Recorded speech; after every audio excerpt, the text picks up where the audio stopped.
To our YouTube channel math academy. मैं आपकी mathematical tutor Pinky Panghal. जैसा कि आप सभी को पता है कि हम इस चैनल के द्वारा मैथ का पोर्शन कंप्लीट कर रहे हैं जो एसएससी के एग्ज़ाम में आजकल बहुत ही एडवांस लेवल का पूछा जा रहा है। लेकिन अगर आप रेगुलरली मेरी वीडियोस को फॉलो कर रहे हैं तो आपको घबराने की कोई भी ज़रूरत नहीं है, क्योंकि मैं इस चैनल से वही चैप्टर कंप्लीट करवा रही हूँ। मैं उन्हीं चैप्टर को लेके चल रही हूँ जो प्रीवियस एग्जाम में पूछे गए हैं, चाहे वो डिफरेंशिएशन हो, इंटीग्रेशन हो, वेक्टर हो या मैट्रिसेस हो, डिटर्मिनेंट हो। मैंने अभी सेट का चैप्टर करवाया है, रिलेशन एंड फंक्शन का चैप्टर भी करवाया है। उसके बाद मैंने अर्थमेटिक प्रोग्रेशन, और अब हमारा जो करंट में चल रहा है उसका नाम हमारे पास ज्योमेट्रिक प्रोग्रेशन। आप अगर ग्राम सचिव को लेकर तैयारी कर रहे हैं तो मैं आपको ये 100% एश्योरिटी देती हूँ कि अगर पिछले प्रीवियस एग्जाम को देखते हुए अगर एचएससी एग्जाम में क्वेश्चन उठाएगी तो आपका एक भी क्वेश्चन जो मैं आपको करवा रही हूँ उससे बाहर नहीं जाएगा। ठीक है, तो आप बिना किसी घबराहट के साथ विश्वास रख के मेरे चैनल के साथ जुड़े रहिए। मैथ के क्वेश्चन आपको 100% इन वीडियोज़ में से देखने को मिल जाएंगे। ठीक है, अगर आपकी कोई भी क्यूरी हो, कोई भी सजेशन हो, कोई भी एडवाइस हो तो आप बेझिझक मेरे कमेंट बॉक्स में वो दे सकते हैं, अपनी कोई भी राय पुट कर सकते हैं। मैं आपकी उस राय पे ज़रूर ध्यान दूंगी। ठीक है, तो आज की वीडियो स्टार्ट करते हैं। आज की वीडियो स्टार्ट करने से पहले मैं ब्रीफली यानी कि 1 सेकंड या 2 सेकंड में आपको थोड़ा सा जो फॉर्मूले प्रीवियस वीडियो में हमने यूज किए हैं वो करवा देती हूँ। हमारा जो चैप्टर चल रहा है वो है ज्योमेट्रिक प्रोग्रेशन यानी कि जीपी। या हम टर्म चेक करने के लिए, जीपी चेक करने के लिए क्या लेते हैं, 2 टर्म का रेशियो निकालते हैं। इसमें हमारे पास जो जीपी सीरीज में हमारे पास nth टर्म होती है वो हमारे पास किसके इक्वल होती है, ARn-1। ए हमारे पास होती है फर्स्ट टर्म, आर हमारे पास होता है कॉमन रेशियो और एन होती है जो टर्म हमें निकालनी है। इसी से आगे हमने पढ़ा है सम ऑफ एन टर्म, यानी कि कोई भी ज्योमेट्रिक प्रोग्रेशन है उसकी एन टर्म का सम हमें कैसे निकालना है। वो हमारे पास डिपेंड करेगा आर की वैल्यू पे। अगर आर की वैल्यू यानी कि कॉमन रेशियो हमारे पास बड़ा है 1 से तो फॉर्मूला लगाएंगे हम a इंटू में आर की पावर n-1 अपॉन में r-1। वेहन आर हमारे पास है यानी कि कॉमन रेशियो छोटा है 1 से तो फॉर्मूला लगाएंगे हम a इंटू में 1 माइनस आर की, यानी कि अगर आर बड़ा है 1 में से तो बड़े में से क्या घटता है, छोटा घटता है। अगर आर छोटा है 1 में से तो यहाँ पे 1 बड़ा है तो 1 में से छोटा यानी कि आर घटेगा। ये छोटी सी ट्रिक आप याद यूज कर लेना, आपको दिमाग यानी कि हमेशा पता है कि बड़े वैल्यू में से छोटी वैल्यू घटती है। अगर 1 बड़ा है तो 1 में से कॉमन रेशियो घट जाएगा, अगर आर बड़ा है तो आर में से 1 घट जाएगा। ठीक है, फिर हमने नेक्स्ट पढ़ा था ज्योमेट्रिक मीन निकालना। कोई भी 2 नंबर दे रखे हों उनका अगर हमें ज्योमेट्रिक मीन निकालना हो तो हमारे पास फॉर्मूला क्या होगा, √AB, यानी उन दोनों जो 2 नंबर दे रखे हैं उनको आप प्रोडक्ट करो और उनका क्या ले लो, आप स्क्वायर रूट ले लो। आज मैं इसका आपको यानी कि यहाँ तो सिर्फ 1 नंबर निकालने की यानी कि 2 नंबर के बीच में एक अर्थमेटिक मीन निकालने की बात थी। आज मैं इसी से कंटिन्यू करूंगी कि कितने भी चाहे 2 नंबर के बीच में हम 5, 4, 6 कितने भी अर्थमेटिक मीन अगर हमें पूछ ले एग्जामिनर तो हम कैसे फाइंड आउट करेंगे। एक हमारा यहाँ से रहता है कॉन्सेप्ट, यहाँ देखो यहाँ हमने पढ़ा है सम ऑफ एन टर्म, यानी कि कोई भी ज्योमेट्रिक प्रोग्रेशन है उसमें वो पर्टिकुलर वैल्यू दे दे कि हमें यहाँ तक जाके यानी कि कोई पर्टिकुलर वैल्यू है वहां तक हमें उन सम निकालना है। लेकिन कई बार एग्जामिनर क्या करता है, अगर हमसे पूछ ले इनफाइनाइट नंबर की सीरीज दे दे, यानी कि हमारे पास 1, 2, 3 अप टू इन्फिनिटी तक हमारे पास ये, उसमें वो ये ना कह के कि 20 टर्म तक का सम निकालो, 30 टर्म तक का सम निकालो, वो हमें कोई भी इनफाइनाइट नंबर की ज्योमेट्रिक प्रोग्रेशन दे दे और उसका हमें सम निकालना, यानी कि सम ऑफ एन इनफाइनाइट जीपी, यानी कि हमारे पास कोई भी निश्चित टर्म नहीं है कि हमें कितनी टर्म तक का सम निकालना है। वहाँ तो हमारे पास पर्टिकुलर वैल्यू होती थी n, यहाँ हमारे पास है सम ऑफ एन इनफाइनाइट जीपी, यानी कि कोई भी हमारे पास अप टू इन्फिनिटी तक वैल्यू जा रही है उस प्रकार की जीपी का अगर हमें सम निकालना हो तो हमारे पास फॉर्मूला है a अपॉन में 1 माइनस आर। a अपॉन में 1 माइनस आर। ए हमारे पास देखो इनफाइनाइट तक जा रही है लेकिन उसकी फर्स्ट टर्म तो होगी तो ए हमारे पास हो जाएगी फर्स्ट टर्म हो जाएगी, आर हमारे पास क्या हो जाएगा, कॉमन रेशियो हो जाएगा। ये हमारे पास कोई भी इनफाइनाइट जीपी है, उसका कोई भी पर्टिकुलर वैल्यू ना कह के वो कह दे इसका इनफाइनाइट नंबर ऑफ टर्म तक क्या निकालो, सम निकालो, तो फॉर्मूला हमारे पास बनेगा ए अपॉन में 1 माइनस आर। ए हमारे पास फर्स्ट टर्म होगी, आर हमारे पास कॉमन रेशियो होगा। ठीक है, एग्जाम पॉइंट ऑफ व्यू से बहुत ही इंपॉर्टेंट है ये। अब इसकी पे बेस एक क्वेश्चन करवाती हूँ आपको। व्हाट इज द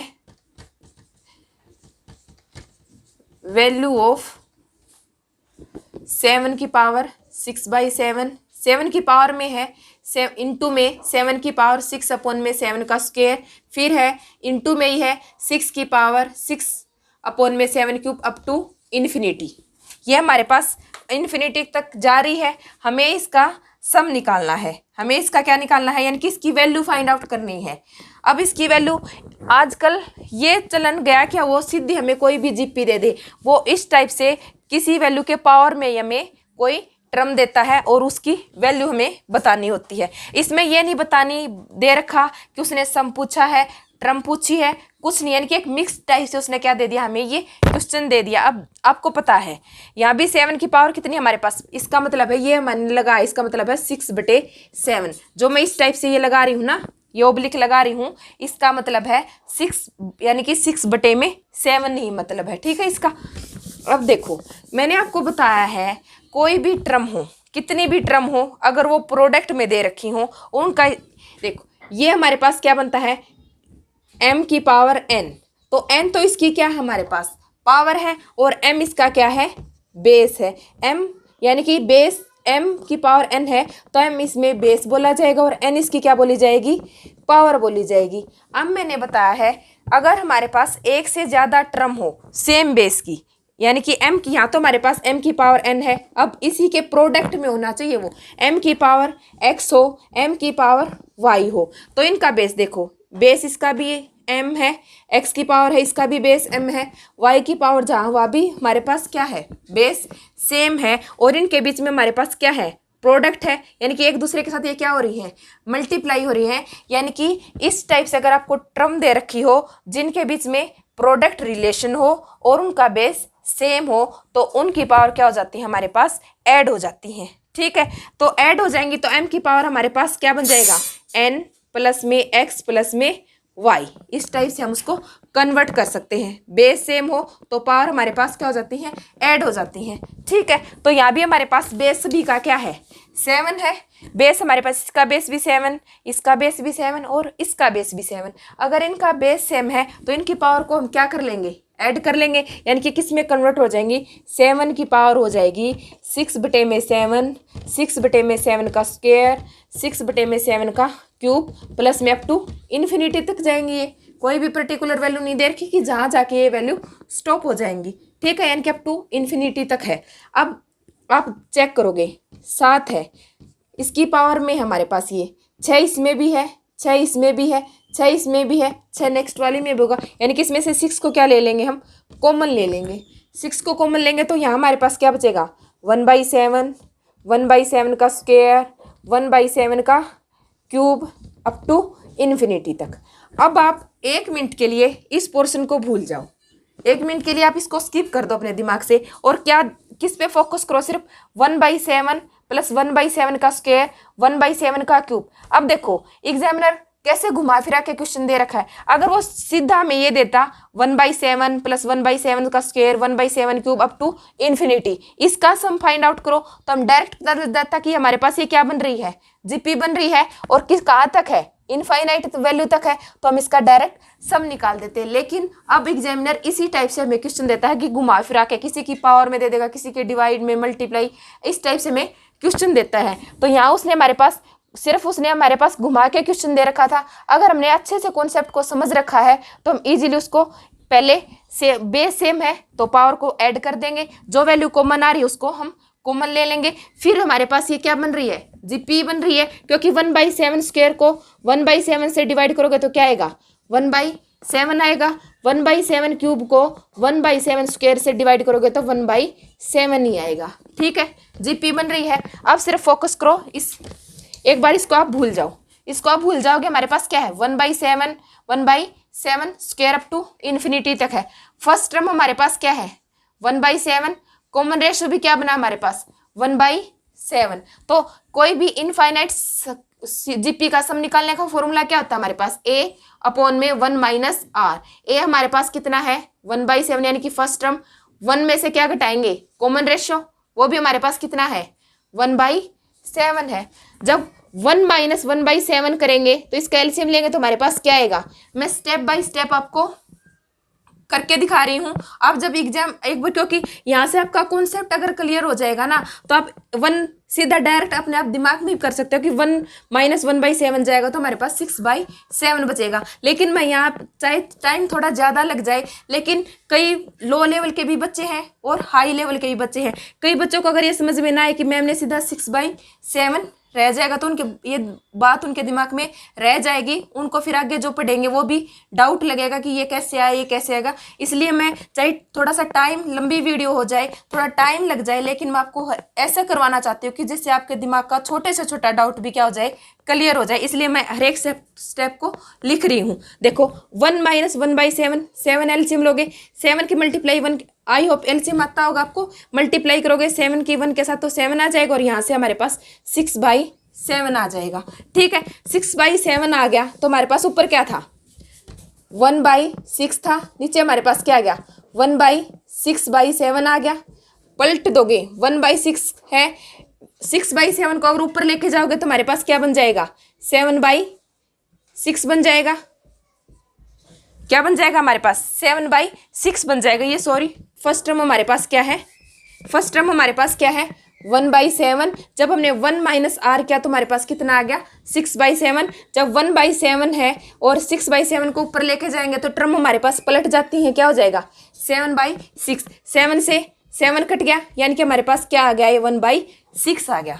अब आपको पता चला होगा ये 1/6 वैल्यू कितने की आई है, सिर्फ इसको सोल्व करके आई है। यानी कि ये हमारे पास जो जीपी दे रखी थी, अगर हम इसको इनफाइनाइट सम का फॉर्मूला लगा के सोल्व करते हैं तो हमारे पास क्या आता है 1/6 आएगा। ठीक है, तो इसको हम रफ कर देते हैं और इसकी जगह हम क्या वैल्यू पुट कर देंगे 1/6, यानी कि 7 की पावर 6, और अंदर वाले को सोल्व किया तो हमारे पास क्या वैल्यू दे रहा है अब ये 1/6। 6 से 6 कैंसिल, यानी कि इसकी पावर बचेगी 1, यानी कि जो ये वैल्यू दे रखी थी।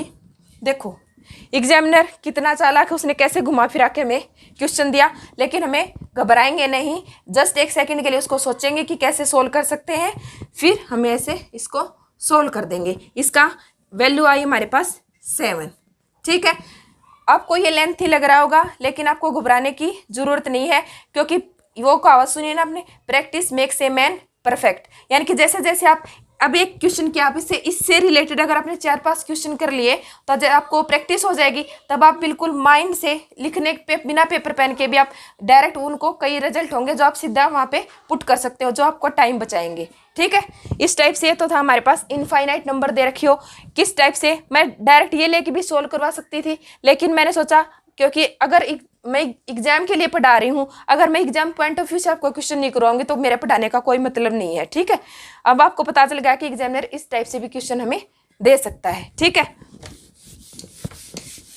अब मैं एक क्वेश्चन करवाती हूँ जिससे हमारे पास ये तो आई होप आपको सम के सारे क्लियर हो गए होंगे, जितने भी कैसे भी घुमा फिरा के दे दे, कितना भी वो मेकअप करके दे दे क्वेश्चनों का, आपको क्लियर हो गए होंगे। अब मैं आपको करवाती हूँ ज्योमेट्रिक मीन से एक क्वेश्चन, ज्योमेट्रिक मीन का एक क्वेश्चन करवाती हूँ। अब अगर एग्जामिनर इतना पागल तो है नहीं कि वो सिर्फ 2 नंबर का अरिथमेटिक निकालने के लिए बोलेगा, क्योंकि वो तो डायरेक्ट फॉर्मूले से आपको हो जाएगा। वो आपको बोलेगा या 3 अरिथमेटिक मीन या 4 अरिथमेटिक मीन निकालने का, लेकिन मैं उससे भी एडवांस आपको 5 ज्योमेट्रिक मीन का क्वेश्चन करवाती हूँ। देखो हमें क्या करना है, find 5 geometric mean. Geometric mean को एब्रीवेशन में हम जीएमई लिखते हैं। Find 5 arithmetic mean between 576 and 6। आप ये देखो, ये कभी मत सोचना कि 6 छोटा है तो हम इसको, आप अपनी मर्जी से जिस हिसाब से उसने क्वेश्चन दे रखा है ना, आपको उसकी फॉर्म कभी भी चेंज नहीं करनी है। कई क्या करेंगे, जो बेचारे फर्स्ट टाइम एग्जाम दे रहे होंगे, जिन्होंने कॉम्पिटिटिव एग्जाम में नहीं फेस किया है, वो बेचारे क्या करेंगे, ये कर लेंगे कि 576 है इस या 6 दे रखा है, वो इसको 576 लिखने से 6 की बजाय इसको 6 और 576 भी लिख सकते हैं। लेकिन ये गलती नहीं कर रखा है एग्जामिनर ने। जिस फॉर्म में हमें क्वेश्चन दे रखा है हम उसी फॉर्म को लेके आगे कंटिन्यू करेंगे। अब यहाँ देखो हमारे पास क्या दे रखा है, 5 हमें अर्थमेटिक मीन फाइंड आउट करनी है, ऐसे नहीं है, 5 हमें ज्योमेट्रिक मीन फाइंड आउट करने हैं 576 और 6 के बीच में। यानी कि हमारे पास एक नंबर ए दे रखा है और एक नंबर बी दे रखा है। ए उसने दे दिया 576 और बी उसने दे दिया 6। मेरा 6 और बी एक जैसा ही बनता, थोड़ा एडजस्ट कर लेना आप, क्योंकि देखो ठीक है 576 है और सेकंड नंबर हमारे पास 6 है। इसके बीच में उसने कितने अर्थमेटिक मीन पूछे हैं, 5। यानी कि A1, वही ए अर्थमेटिक मीन को कैपिटल लेटर से डिनोट कर लेते हैं, A1, A2, A3, A4 और A5। ठीक है, अगर उसने सीधा एक ज्योमेट्रिक मीन पूछा होता तो हम इन दोनों की क्या कर देते, प्रोडक्ट कर देते और उसका स्क्वायर रूट कर लेते। ठीक है, लेकिन उसने हमारे पास कितने पूछे हैं, 5 पूछे हैं। तो अब देखो हमारे पास हमने nth टर्म निकालने के लिए पढ़ा है, इसमें टोटल हमारे पास टर्म कितनी हो जाएंगी, 1 2 3 4 5 6 7। कितनी टोटल नंबर ऑफ टर्म हमारे पास, 7 टर्म है। अब हमें देखो ज्योमेट्रिक मीन निकालने के लिए हमें फर्स्ट टर्म का पता होना चाहिए और कॉमन रेशियो का पता होना चाहिए। फर्स्ट टर्म तो हमारे पास है, कॉमन रेशियो हम अब कैसे निकालेंगे वो आप देख लो। ठीक है, जो हमारे पास 6 है, ये 6 हमारे पास क्या है, 7th टर्म है। यानी कि 6 हमारे पास 7th टर्म है। और हमारे पास ज्योमेट्रिक प्रोग्रेशन में टर्म निकालने का फॉर्मूला क्या होता है, AR, ये फॉर्मूला आता है ना ARn-1। यानी कि हमारे पास अगर nth टर्म निकालनी है तो r की पावर उससे क्या हो जाती है, एक लेस हो जाती है। यहाँ हमारे पास क्या है, 7th टर्म है, तो ये इसकी पावर एक क्या हो जाएगी, कम, यानी कि 7 - 1 6 हो जाएगी। यानी कि जो हमारे पास 7th नंबर पे जो टर्म दे रखी है 6, वो हमारे पास किसके इक्वल हो गई, AR की पावर 6। यानी कि हमारे पास जो 6 आया है वो किसके हो गया, इक्वल हो गया AR की पावर 6 के इक्वल हो गया। अब यहाँ से वैल्यू पुट करो, ए हमारे पास फर्स्ट टर्म तो उसने दे रखी है, वो हमारे पास कितनी है, 576, आर की पावर 6। आर की पावर 6 को एक साइड रखो, आर की पावर 6 को हमने ऐसे रखा, और यहाँ पे अगर 576 आर के साथ मल्टीप्लाई में है तो लेफ्ट हैंड साइड आके वो किस में हो जाएगा, डिवाइड में। यानी कि 6 अपॉन में हमारे पास क्या हो जाएगा, 576। आई होप यहाँ उसने 576 और 6 नहीं 9 दे रखा है, 2 टर्म उसने, ये आप थोड़ा मिस्टेक हो गया, उसने हमारे पास 2 टर्म दे रखी हैं, वो हमारे पास 576 है और सेकंड है 9। यानी कि ये हमारे पास जो 7th टर्म है वो किसके इक्वल है, 9 के इक्वल है। ये ठीक कर लेना, यहाँ से हमारे पास 9 है ये टर्म। ठीक है, उसने जो टर्म उसने दी है वो उसने दी है 576 और 9। इनके बीच में हमें क्या करना है, अर्थमेटिक मीन फाइंड आउट करना है। यहाँ तक बिल्कुल सेम है, सिर्फ 6 को हमने किससे रिप्लेस कर देंगे, 9 से रिप्लेस कर देंगे। R6 576 को इस साइड ले आएंगे तो हमारे पास क्या हो जाएगा, वो डिवाइड में हो जाएगा। 9 से इसको काटोगे तो हमारे पास क्या बनेगा, 5 9 चिक 54, 9 चौके 36। जब 9 को 9 से 576 को आप डिवाइड करोगे तो हमारे पास वो किस में हो जाएगा, 1/64 में। ठीक है, अब ये देखो 1/64 है, आर की पावर हमारे पास कितनी है, 6, 1/64 है। अगर इसको आप 2 की पावर 6 करोगे, 2 की पावर 6 करोगे तो हमारे पास 64 ही बनेगा। यानी कि 2 की पावर 6, यानी कि इसको 6 टाइम खोलोगे, 2 2 दूनी 4, 4 दूनी 8, 8 दूनी 2 दूनी 4, 4 दूनी 8, 8 दूनी 16, 16 दूनी 32, 32 दूनी 64। यानी कि 64 को हम क्या भी लिख सकते हैं, 2 की पावर 6 लिख सकते हैं ना। जैसे कि हम 8 को 2 की पावर 3 लिख सकते हैं, 16 को हम 2 की पावर 4 लिख सकते हैं। उसी तरीके से 64 को हम क्या लिख सकते हैं, 2 की पावर 6 लिख सकते हैं। अब इस साइड देखो, यहाँ में क्या चाहिए, कॉमन रेशियो, यानी कि सिर्फ अकेला R चाहिए। R की पावर हमारे पास क्या है, 6 है। R चाहिए हमें, R की पावर हमें क्या दे रखी है, 6 दे रखी है। यानी कि इसकी पावर 1/6 कर दें तो हमारे पास 6 से 6 क्या हो जाएगा, कैंसिल आउट हो जाएगा। तो ये चेंज होगा, हम क्या कर देंगे, रेज पावर 1/6 बोथ साइड, यानी कि दोनों साइड हम क्या कर देंगे 1/6 पावर ले लेंगे, यानी कि यहाँ भी इसकी पावर 1/6 हो जाएगी और यहाँ भी इसकी पावर 1/6 हो जाएगी। जब इसको सोल्व करोगे तो 6 से 6 कैंसिल हो जाएगा, यहाँ से 6 से 6 कैंसिल हो जाएगा, यानी कि आर की वैल्यू हमारे पास कितनी आ जाएगी 1/2 आ जाएगी। ठीक है, इस टाइप से अगर एग्जामिनर आपको दे दे तो आप फर्स्ट वैल्यू हमें दे रखी होगी, लास्ट वैल्यू को कौन सी टर्म है उसके इक्वल रख के आप वहाँ से आर की वैल्यू निकाल लेना। यहाँ से हमारे पास देखो अब ए भी आ गया, आर भी आ गया, इसको मैं एक बार रफ कर देती हूँ। यहाँ से एक साइड में लिख लेती हूँ, ए हमारे पास उसने कितना दे रखा है 576, आर की वैल्यू हमने निकाल ली, वो हमारे पास कितनी आई है 1/2 आई है। और हमें बता कि क्या निकालना था 9 अर्थमेटिक मीन निकालने थे, किसके बीच बीच में 576 और 9 के बीच में। 500 यानी कि ये हमारे पास पहला अर्थमेटिक मीन, ये हमारे पास दूसरा ज्योमेट्रिक मीन, ये हमारे पास तीसरा ज्योमेट्रिक मीन। ये अर्थमेटिक प्रोग्रेशन और ज्योमेट्रिक प्रोग्रेशन मिलते रहते हैं ना, तो कई बार अर्थमेटिक की जगह ज्योमेट्रिक निकल जाता है और ज्योमेट्रिक की जगह अर्थमेटिक निकल जाता है, लेकिन आपको कंफ्यूज होने की जरूरत नहीं है। आप ये देखो कि ज्योमेट्रिक प्रोग्रेशन पढ़ा रहे हैं तो ज्योमेट्रिक मीन ही होगा, ठीक है, इतना आप अंडरस्टैंड कर लेना। ये हमारे पास फर्स्ट अर्थमेटिक मीन, ये हमारे पास सेकेंड, ये थर्ड, ये फोर्थ और ये फिफ्थ। ठीक है, ये हमें इंसर्ट करवाने हैं। अब ये देखो, ये हमारे पास फर्स्ट टर्म है, ये हमारे पास सेकंड टर्म, ये हमारे पास थर्ड, ये हमारे पास फोर्थ, ये हमारे पास फिफ्थ, ये हमारे पास सिक्स्थ। ठीक है, अब ये देखो यहाँ हमारे पास A1 है, A2 टर्म, यानी कि किसी भी ज्योमेट्रिक प्रोग्रेशन की A2 टर्म तो वो दूसरी बोली जाएगी, लेकिन अर्थमेटिक मीन वो पहला होगा। ठीक है, क्योंकि A1 किसके बराबर है A2 के, और A2 हमारे पास क्या है सेकेंड टर्म है। सेकेंड टर्म है तो हमारे पास क्या हो जाएगा AR। अगर यहाँ पे 2 है तो R की वैल्यू इससे क्या हो जाती है कम हो जाती है। A हमारे पास कितना है 576 फर्स्ट टर्म, और R हमारे पास 1/2 है, तो इसको क्या कर दोगे कैंसिल आउट करोगे तो हमारे पास फर्स्ट अर्थमेटिक मीन आ जाएगा 288। इसी तरीके से थर्ड टर्म निकालोगे, वो किसके बराबर होगी सेकेंड अर्थमेटिक मीन के बराबर होगी ना। तो A3 हमारे पास थर्ड टर्म किसके बराबर होती है AR स्क्वायर के, वैल्यू उसी तरीके से पुट करोगे, A की वैल्यू 576 और R का क्या कर दोगे स्क्वायर, यानी कि 1/2 है R की वैल्यू तो उसका स्क्वायर 1/4। इस तरीके से इसको काट लोगे आगे। इसी तरीके से हमारे पास फर्स्ट आ जाएगा, सेकंड आ जाएगा, थर्ड आ जाएगा, फोर्थ आ जाएगा, फिफ्थ आ जाएगा। ठीक है, मैं एक लेंथी क्वेश्चन इसी तरीके, अगर देखो मैं आपको 4 क्वेश्चन करवा दूं ज्योमेट्रिक मीन के तो थोड़ा ज़्यादा लेंथी लगेगा, लेकिन इसीलिए मैं एक ऐसा क्वेश्चन उठा के चलती हूँ जिससे आपको पूरे ज्योमेट्रिक प्रोग्रेशन में जो हम यूज कर रहे हैं टर्म वो इजीली क्लियर हो जाए। ठीक है, क्योंकि जो चीज़ हमारे आंखों के सामने ज़्यादा देर तक रहती है वो हमारे ज़्यादा टाइम तक हमारे दिमाग में रहती है। ठीक है, तो एक बेसिक सा कॉन्सेप्ट है कि जो हमारे पास रिलेशन पूछते हैं अर्थमेटिक मीन और ज्योमेट्रिक मीन का रिलेशन हमारे पास क्या होता है। आप हमेशा याद रखना जो अर्थमेटिक रिलेशन बिटवीन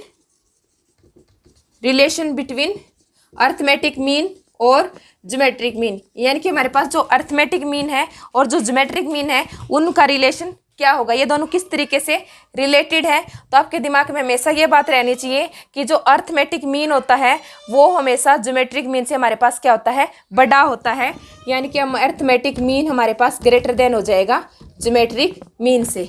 ठीक है, आपको यही पूछ ले एग्जामिनर ज्योमेट्रिक मीन दे दे 2 और अर्थमेटिक मीन दे दे 4, then what is the relation between arithmetic mean and geometric mean. तो आपको ध्यान में रखना है कि अर्थमेटिक मीन हमेशा ज्योमेट्रिक मीन से बड़ा रहेगा। ठीक है, तो यहाँ से हमारा जो ज्योमेट्रिक प्रोग्रेशन का चैप्टर था वो कंप्लीट होगा।